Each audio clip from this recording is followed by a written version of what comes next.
Welcome back to my channel.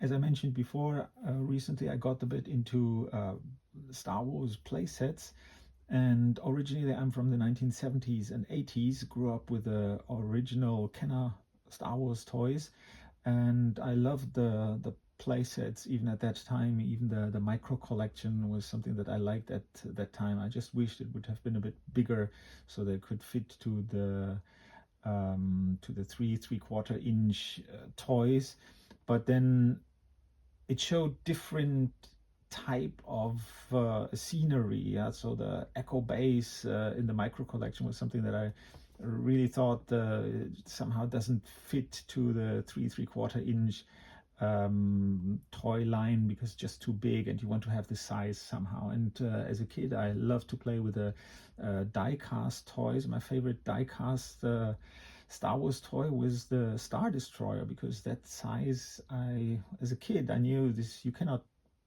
put into the same ratio as the 3.75 inch figures. So I kind of liked always to have the scenery, the scenes, the play sets of Star Wars. And here there is, I'm not so familiar with the prequels, but I found that they made quite a few play sets for episode 1, and I got some of these quite cheap online. And here is the pod race arena from episode 1, and I just wanted to present that to you. I think it's a quite nice scenery. It gives the atmosphere a bit of this stadium like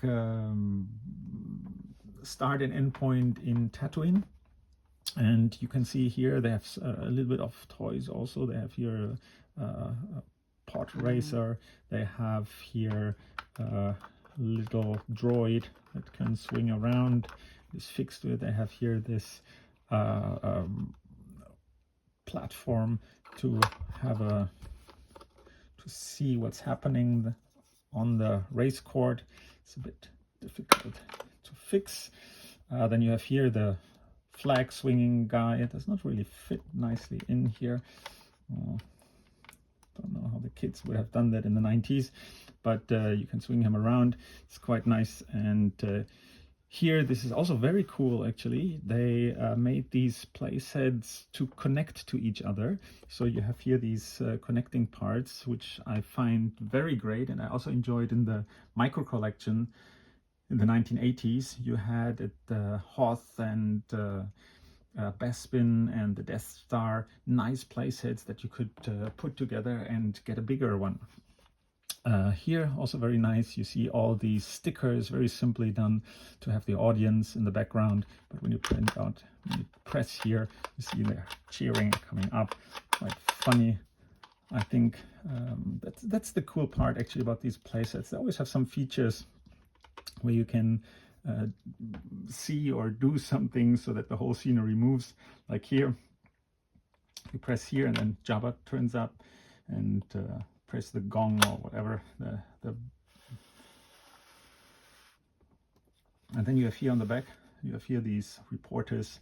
They are cheering or whatever. You can move it around here a bit and they're wobbling.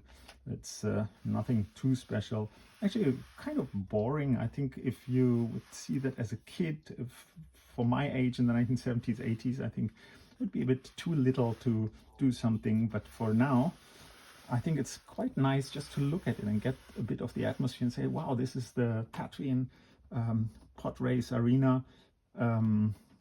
It's a nice little playset. It's quite affordable and gives you a nice look at it. Yeah, even though I think it's not so much of a play value, but it's quite cheap. It looks good, and it's kind of enjoyable if you put it on display. I think, yeah, for play value, I don't know, for me from the 1970s, 80s, it wouldn't be last very long.